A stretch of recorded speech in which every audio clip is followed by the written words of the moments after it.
ரஞ்சித், அண்ணாமலை மாற்றம் அப்படின்னு வரக்கூடிய செய்திகள் சொல்லக்கூடியது என்ன? அதிமுக அப்படியான ஒரு நிர்பந்தத்தை இன்றைக்கு வைக்கிறதா இந்த கூட்டணி அமையணும்னா அப்படின்னு ஒரு கேள்வி இருக்கு. இது இரண்டுமே வெறும் செய்திகள் அடிப்படையில், சோர்சஸ் செட்னு பத்திரிகைகள் எழுதுவது அடிப்படையில் சொல்லப்படலை. நான் ஒரு தொண்டனாகவும் செயல்பட தயாராக இருக்கேன், அதே நேரத்தில் என் நிலைப்பாடு கூட்டணி சம்பந்தப்பட்டதில் எந்த மாற்றமும் இல்லை அப்படின்னு அண்ணாமலை சொல்றார். அப்ப அவர் அதை சொல்வதற்கான காரணம் ஏன் டெல்லி போறதுக்கு முன்னாடி வந்ததென்றால் அப்படியான நிர்பந்தங்கள் அதிமுக தரப்பிலிருந்து கொடுக்கப்பட்டதா பார்க்கிறீங்களா? இல்ல, அண்ணாமலை அவர்கள் மாற்றப்படுறாருன்னு பல காலமா செய்தி வந்துகிட்டே இருக்கு. அதே மாதிரி இந்த முறையும் ஒரு செய்தி வந்திருக்கு அப்படிங்கிறத பாக்குறோம். இன்னும் உறுதியான தகவல் வராட்டியும் கூட இந்த முறை அது ரொம்ப சென்சிட்டிவா நம்ம பாக்குறதுக்கு காரணம் என்னன்னா, அந்த அலையன்ஸ் உருவாகிறதுக்கான ஒரு சூழல் உருவாயிருக்கு, தேர்தல் இருக்குது, அப்ப இதுக்கான ஒரு தேவை இருக்கு அப்படிங்கிற மாதிரி ஒரு விஷயம் இருக்கனால அது இன்னும் அந்த செய்திக்கு ஒரு வலி சேர்க்குது அப்படிங்கிறத பாக்குறோம்.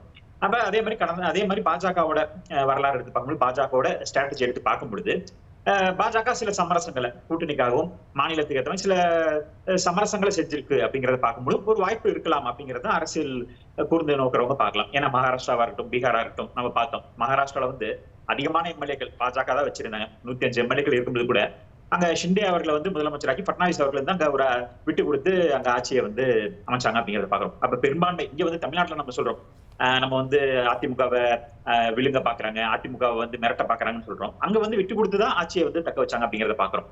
அதே மாதிரி பீகார்ல சுஷில்குமார் மோடி அவர்கள் இருக்கும் பொழுது கூட பாஜக அதிகமான எம்எல்ஏக்கள் வச்சிருக்கும் பொழுது கூட நிதிஷ்குமார் அவர்களுக்கு விட்டு கொடுத்து அங்க அந்த கூட்டணி ஆட்சியை கொண்டு போயிட்டு இருந்தாங்க அப்படிங்கிறத பாக்குறோம். சோ சில நேரங்கள்ல பாஜக பெரும்பான்மை அதிகமான எம்எல்ஏக்கள் பாஜக தான் இருந்தாலுமே கூட அந்த விட்டு கொடுக்கும் மனோபான்மையின் மூலமா பல இடங்கள்ல ஆட்சியை பிடிச்சிருக்காங்க அப்படிங்கிற பாக்குறோம். ஒவ்வொரு மாநிலத்துக்கும் ஒரு விதமான வியூகம் வகுப்பாங்க. பல முறை தலைவர்கள் மாற்றப்படுறதும் மீண்டும் அவர்கள் கொண்டு வைக்கிறதும் இருக்கும். ஒவ்வொரு மாநிலத்துக்கும் பாஜகவுடைய ஒரு வியூகம் அண்ணாமலை மாற்றங்கிறதும் ஒரு தேர்தல் வியூகத்துக்கான தேவை. ஆனா அவர் இருந்தால் தானே பாஜக அங்க உயிர் போட இருக்கும் அப்படிங்கிறத சுகுணாவும் சொன்னார், இவர் குமார சொல்றாரு இல்லையா? அண்ணாமலை அவர்கள் பாஜக வளர்த்திருக்கிறார் அப்படிங்கறதுல மாற்று கருத்துல. ஆனா இன்னைக்கு மத்திய தலைமை ஒரு கூட்டணி தேவை, இங்க திமுகவை வீழ்த்தணும் அப்படின்னா ஒரு பலமான கூட்டணி அமைக்கணும் அப்படிங்கிற ஒரு முடிவு எடுக்கிறாங்க. இங்க ஒரு ஆட்சி அமைக்கணும் அப்படிங்கறத ஒரு முடிவு எடுக்கிறாங்க. அது 2029க்கு ஒரு முக்கியமான தேவையா இருக்கு. ஏன்னா கேரளால கூட வந்துருச்சு, தமிழ்நாட்டுல வரல அப்படிங்கிறப்ப தமிழ்நாட்டுல இன்னும் வலுவாக கொண்டு இங்க ஒரு அதிகமான எம்பிகளை உருவாக்கணும் அப்படிங்கிறதுக்காக திமுகவை வீழ்த்துறதுக்கான ஒரு வியூகமா நம்ம சொன்ன மாதிரி மகாராஷ்டிரா, பீகாரை ஒரு உதாரணமா எடுத்துக்கலாம். ஒரு எம்பி, அந்த ஒரு எம்பி எல்லாம் தமிழ்நாடு எப்பயோ தேசிய ஜனநாயக கூட்டணி அடைஞ்சிருச்சுல்ல. இப்பதானே கேரளாவுல ஒரு எம்பி தானே. அதுதான் கடந்த தேர்தலில் சொல்றோம். கடந்த தேர்தலில் தமிழ்நாடு மட்டும் ஒரு எம்பி கூட இல்லாம போயிட்டு அது இப்ப அதுல அடிஷனல் போக்கஸ் கொடுத்திருக்காங்க அப்படிங்கறத பார்க்கணும். ஏன்னா இப்ப நம்ம சொன்ன மாதிரி தான் இப்ப தெலங்கானால நம்ம பார்த்தோம்னா அந்த தலைவர் மாற்றம், பண்டி சஞ்சய்குமார் அவர்கள் மாற்றப்பட்டாரு. திரும்ப கிஷான் ரெட்டி அவர்கள் கொடுக்கப்பட்டார். அந்த மாதிரி அவங்க ஏற்கனவே கிஷான் ரெட்டி தான் இருந்தாரு, திரும்ப சஞ்சய்குமார் அவர்களை போட்டாங்க. திரும்ப அவரை நீக்கிட்டு திரும்ப கிஷான் ரெட்டி அவர்களே போட்டாங்க. அவர் மத்திய அமைச்சராகவும் தொடர்ந்துகிட்டு மாநில தலைவராகவும் தொடர்ந்துட்டு இருக்காரு. ஒருத்தருக்கு 2 பதவி இல்லைன்னு இருந்தாலுமே கூட சில நேரங்கள்ல அங்க ஒரு தேவைப்படும் பொழுது கொண்டு வராங்க. அப்ப எதே கிஷன் ரெட்டி அவர்கள் மீண்டும் கொண்டு வந்தனால அண்ணாமலை அவர்கள் இன்னைக்கு தற்காலிகமா மாற்றப்பட்டு கூட இந்த தேர்தல் எப்படி போகுது அப்படிங்கறத பார்த்துட்டு மீண்டும் கூட அவர் அடுத்த முறை இன்னொரு தனி தலைவரா வரலாம். அதனால அண்ணாமலை அவர்கள் நிரந்தரமா தலைவர் பதவியில் போக போறது இல்ல. இன்னைக்கு ஒரு தற்காலிக மாற்றம், ஒரு சேஞ்ச் பண்ணி பார்க்கலாம். கடந்த தேர்தலில் அவரோட தலைமையில மாற்றுவதற்கான ஏற்பாடுகள் இருக்கு. அது ஒரு இந்த தேர்தலுக்கான ஒரு கூட்டணி கூட்டல் கழித்தல் கணக்குக்காக அப்படியான மூவுக்கும் தேசிய தலைமை தயாராகிறது, அகில இந்திய பாஜக தலைமை தயாராகிறது. அப்படி பாருங்க, வாய்ப்புகள் இருக்கலாம். இப்ப அதிமுக கூட்டணி உருவாகணும்னா இப்ப அதிமுக டிமாண்ட் பண்ணாங்க அப்படிங்கறத நம்ம சொல்ல முடியாது. அது மத்திய தலைமையை கூட ஒரு புரிந்துணர்வோட எடுத்திருக்கலாம். சரி, இந்த 2 தலைமை இருக்கும்போது பிரச்சனையா இருக்கு, ஒரு தலைமை மாற்றம் ஏற்படுத்தி. ஏன்னா இப்ப அதிமுக தலைமையை மாத்துறவங்க அப்படின்னு பாஜக அவங்களை ஆப்டிஸ்ட் பண்றாங்க, தலைமையவே மாத்த பாக்குறாங்க, கட்சி இன்னொருத்தர் கொடுக்க பாக்குறாங்க அப்படின்னு பல்வேறு இதெல்லாம் சொல்லப்பட்டாங்க. கூட பாஜக அப்படி எங்கேயுமே பண்றது கிடையாது. அந்தந்த தலைவர்களுக்கு ஆளுமை இருந்தா அந்தந்த கட்சியை கைப்பற்றுறாங்க. இப்ப நம்ம ஷிண்டேவை பார்த்தோம். அதிமுக ஆப்டிஸ்ட் பண்ணுதுன்னு சொல்ல வரீங்களா? இல்ல, அதுதான் நான் சொல்ல வரேன். இங்க யாரையுமே பலவந்தப்படுத்த முடியாது. அதிமுகவுக்கும் ஒரு தேவை இருக்கும். இப்ப விஜய் அவர்கள் அவரோட அரசியல் செயல்பாடுல அவர் கூட்டணிக்கு வர விருப்பப்பட்டாலுமே கூட அவரோட டிமாண்ட் அதிகமா இருக்கு. அப்ப அதிமுக என்னன்னா பாஜகவை நாங்க சேர்த்திக்க தயாரா இருக்கோம் அப்படிங்கிறப்ப விஜய் அவர்களுக்கான கதவுகள் மூடப்படும் அப்படின்னு இது அவர்களோட பொலிட்டிக்கல் மெசேஜ் கூட கொடுக்கலாம். நீங்க வரலன்னா எங்களுக்கு ஒரு வாய்ப்பு இருக்கு, நாங்க பாஜகவோட சேர்ந்துருவோம் அப்படின்னு அவர் அந்த மெசேஜ் கொடுக்கறதுக்காக கூட அதிமுக அதை தங்களுக்கு சாதகமா பயன்படுத்திக்கலாம். பாஜக ஒரு சமரசத்தின் மூலமா அதிமுகவை கொண்டு இங்க ஒரு கூட்டணி அமைக்கலாம். தற்காலிகமா ஒரு விட்டு கொடுத்து போறனால ஏன்னா இப்ப பாஜக மிகப்பெரிய இழப்பா வரப்போறது இல்லை. எல்லாரும் சொல்றது என்னன்னா அண்ணாமலை அவர்கள் மாற்றப்பட்டா பாஜக ஒரு பின்னடைவு ஏற்படலாம். அது ஒரு தற்காலிக பின்னடைவா போனாலுமே கூட மீண்டும் வந்து அவரு தலைவராக வந்து திரும்ப வந்து பதவியேற்று செயல்படுறதுல வாய்ப்புகள் இருக்கு அப்படிங்கிறதுனால அவர் இவ்வளவு நாள் சொல்லிட்டு இருந்தது வந்து 26ல நாங்க ஆட்சி அமைப்போம் அப்படின்னு பல பத்திரிகையாளர் சந்திப்புல சொல்லிட்டு இருந்தாரு இல்லையா? அதை நோக்கி தானே. இன்னும் சொல்ல போனா அவர் 21 டார்கெட் பண்ணதும் கூட அவர் அந்த எண் மக்கள் பயணம் எல்லாம் போனதற்கான காரணமே பாஜக தனித்து ஆட்சி அமைக்கணும், நாங்க திராவிட கட்சிகள் மேல நாங்க வந்து சவாரி செய்ய மாட்டோம்னு ஓப்பனாவே பேசியிருக்காரு இல்லையா? அப்ப அந்த அவருடைய அந்த இலக்கை நோக்கி அந்த பயணம்ங்கிறது ஏன் வந்து இப்ப தடைப்பட வேண்டிய கட்டாயத்திற்கு தள்ளப்படுது? அப்ப பாஜக இங்கே வளர்ந்திருக்கிறதுன்னு சொல்றது வெறும் பிம்பம் தான். அதிமுக ஒன்று தேவைப்பட்டால் மட்டும்தான் பாஜக இந்த பிம்பத்தை கூட காப்பாற்ற முடியும்னு ஒரு சூழல் வரலாம் இல்லையா? இல்ல அப்படி நம்ம அதாவது பாஜக நான் சொன்ன மாதிரி தான் வந்து பாஜக வளர்ந்துட்டு இருக்கான்னு கேட்டா வளர்ந்துருக்கு அப்படிங்கறதுல வந்து மாற்று கருத்தே இல்லை.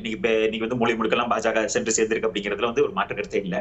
நம்ம சொன்ன மாதிரி தான் இன்னைக்கு வந்து இந்த தேர்தலை எதிர்கொள்றதுக்கு ஒரு வலுவான கூட்டணி வேணும் அப்படிங்கறத பாஜக எங்கேயுமே வந்து மாற்று கருத்தே எடுத்தது இல்லை. அவர்கள் இன்னொன்னு தேர்தலையும் தாண்டி மக்களுக்காக செயல்படக்கூடியவர்கள் பாஜகவோட சேர்ந்து செயல்படக்கூடிய யாரா இருந்தாலுமே மக்கள் நலன் சார்ந்து வந்தாங்கன்னா கண்டிப்பா அவர்களை சேர்த்துவாங்க. அவர்கள் வந்து ஓட்டு சதவீதமோ சீட்டு எண்ணிக்கையோ அது வந்து பாஜக எங்கேயுமே கணக்கெடுத்தது கிடையாது. அவர் சிறிய கட்சியா இருந்தாலுமே பாஜக நம்பி வந்தா அவர்களை அனுசரிச்சு அவர்களுக்கான ஒரு முக்கியத்துவம் கொடுத்து, ஏன்னா பிரதமர் மோடி அவர்கள் வந்து 2014 2019 ஒரு கூட்டணி மத்திய அமைச்சரவை தான் உருவாக்குனார். அன்னைக்கு பாஜக மிக பெரும்பான்மை இருக்குது. இன்னைக்காவது ஒரு தேவை இருக்குது, இன்னைக்கு ஒரு கூட்டணி தேவை இருக்குது மத்தியில. ஆனா அந்த 2014 19 எல்லாருக்குமான ஒரு வாய்ப்புகளை கொடுத்தாங்க அப்படிங்கறத பாக்குறோம். அதே விட்டுக் கொடுக்கும் மனப்போர்மும் பாஜக இருக்குது அப்படிங்கிறதுக்கு தான் நான் மகாராஷ்டிராவையும் பீகாரையும் உதாரணமா சொன்னேன். அதே மாதிரி ஒவ்வொரு இடத்துலயும் ஒரு வியூகம் வகுப்பாங்க. இப்ப எடியூரப்பா அவர்களோட அதிகாரங்கள் குறைக்கப்பட்டது. இப்ப அதோட தாக்கம் இருந்ததுனால திரும்ப அவரோட மகனுக்கு வந்து கர்நாடகால வந்து வாய்ப்புகள் கொடுக்கப்பட்டிருக்காங்க. இப்ப ஆந்திரால ஒரு ஸ்ட்ராட்டஜி எடுத்திருக்காங்க, புரந்தேஸ்வரி அவர்களை போட்டிருக்காங்க. தெலுங்கானால சொன்னோம். இப்ப கேரளால வந்து ஒரு புது ஸ்ட்ராட்டஜி பண்ணிருக்காங்க. இப்ப ராஜீவ் சந்திரசேகர் அவர்கள் யாருமே எதிர்பார்க்கல. அண்ணாமலை வந்து மாற்றப்படுவதுங்கிறது ஸ்ட்ராட்டஜி தான்.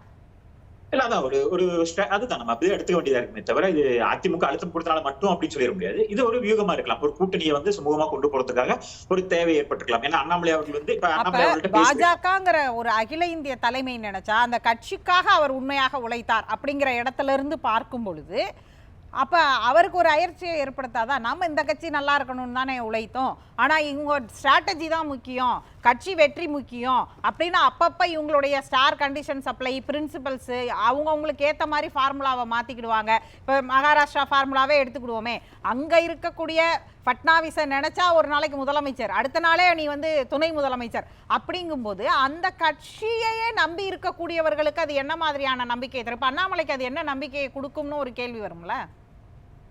இல்ல அதுதான், அதாவது பாஜகவோட ஒரு ஸ்பெஷாலிட்டி அதுதான். அதாவது தேச நலன் முக்கியம், அடுத்துதான் கட்சி நலன், அதுக்கு அடுத்துதான் தனிநபர் சார்ந்த நலன். அப்ப இங்க இந்த பாஜகவுக்கு வரக்கூடிய இதுல தேச நலன் எங்க இருந்து வந்துச்சு அப்படின்னு நான் கேக்குறேன். ஏன் அண்ணாமலைக்கு அப்ப தேச நலன் இல்லன்னு சொல்ல வரீங்களா? இந்த ஸ்ட்ராட்டஜியை பாஜக கையில எடுத்திருக்குன்னா அண்ணாமலைக்கு தேச நலன் இல்லையா?